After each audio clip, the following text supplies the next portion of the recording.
Bonjour Nicolas. Bonjour. Alors tu fais partie du stand Geek SF. Exactement.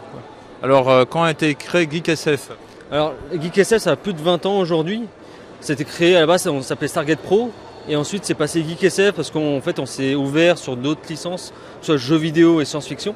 L'aspect geek où on parle justement de tout ce qui est jeux vidéo et science-fiction pour tout ce qui est rapport avec la SF, que ce soit littéraire, manga et aussi jeux vidéo. Et c'est une association? Exactement, une association, on a une dizaine de membres. On fait aussi tout ce qui est 3D, donc on a notamment sur le stand l'Atlantis, fait en imprimante 3D, et aussi la bombe de Stargate aussi qui vient juste d'arriver, c'est une véritable nouveauté qui arrive cette année. Et on fait des démos, des jeux rétro aussi qui commencent à revenir, parce qu'on sait que le public aime bien ça, donc soit sur des jeux GameCube, PlayStation, NES.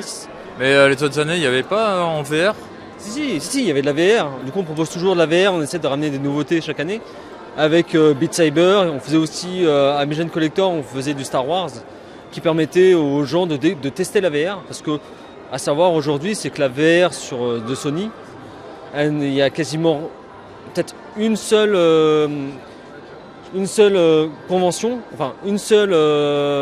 magasin en France qui propose la VR. Et la VR2 aujourd'hui, c'est proposé que sur Paris et pas dans les régions limitrophes. Donc aujourd'hui, nous on propose ça, donc la VR sur la première génération de la PS4, qui reste assez attractif pour les gens aujourd'hui qui peuvent acheter dans les magasins d'occasion comme Easy Cash ou Cash Converters d'aujourd'hui.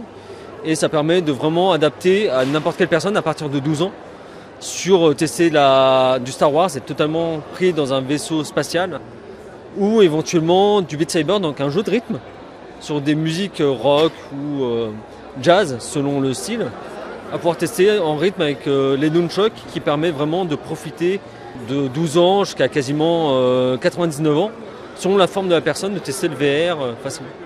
Et l'association est basée où?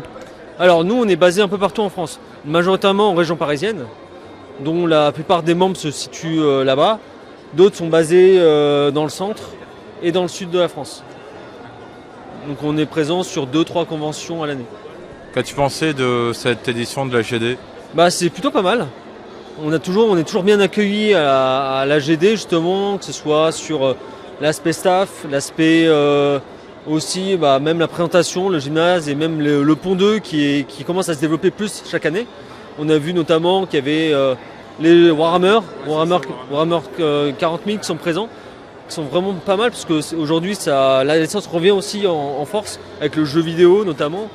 Et ça fait plaisir qu'il y a toujours des passionnés, avoir autant de temps, avoir autant de détails sur du Warhammer, faire des jeux de plateau comme ça, même des jeux de rôle qui commencent à arriver aussi, qui n'étaient pas forcément là l'année dernière.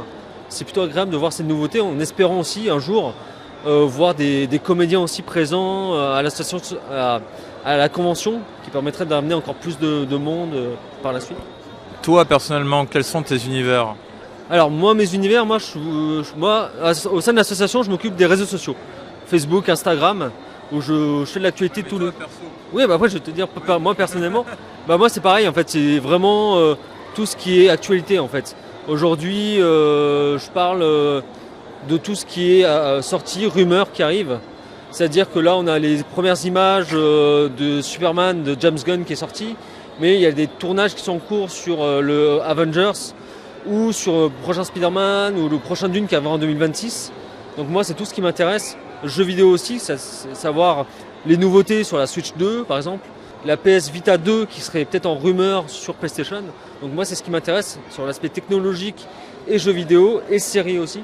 Parce que je m'intéresse aujourd'hui à voir Agatha All Along et où tu vois des nouveaux héros qui ont peut-être des conséquences sur la suite du MCU, avec notamment l'arrivée des Thunderbolts, des Dark Avengers, des Young Avengers aussi qui ont été annoncés. Donc moi c'est tout ce qui m'intéresse, ce que je transmets aussi à l'association Geek SF. Tu sais, le papa adoptif de Star-Lord, il parle bien de Mary Poppins. Exactement. C'est l'aspect méta de tout ça, tu vois. On est lié à la pop culture et n'est qu'un mélange de ce qui s'est passé par le passé. Tu penses quoi de l'imaginaire pour toi? C'est quoi ta définition? L'imaginaire? Comment on y répond? Écoute, aujourd'hui, je donne l'exemple de Tesla, tu vois. Tesla, c'est un parfait exemple. Il y a quelques années, iRobot, c'était un film sorti de l'imaginaire sur les robots qui pouvaient exister aujourd'hui au quotidien pour les personnes. Mais aujourd'hui, ça arrive. Aujourd'hui, il y a Tesla qui arrive, qui récupère des vaisseaux et qui fait des robots pour le quotidien. Donc, l'aspect Detroit Become Human commence à arriver vers nous en fait. Donc aujourd'hui, l'imaginaire, est-ce que justement la réalité dépasse l'imaginaire justement? Est-ce que l'imaginaire n'est pas une limite à la création humaine? Finalement, l'imaginaire c'est ouf, c'est super bien, ça peut permettre de se projeter dans les 30, 50 ans, 60 ans à venir et se dire qu'aujourd'hui tout est possible. Tu as joué dans le film de la série B?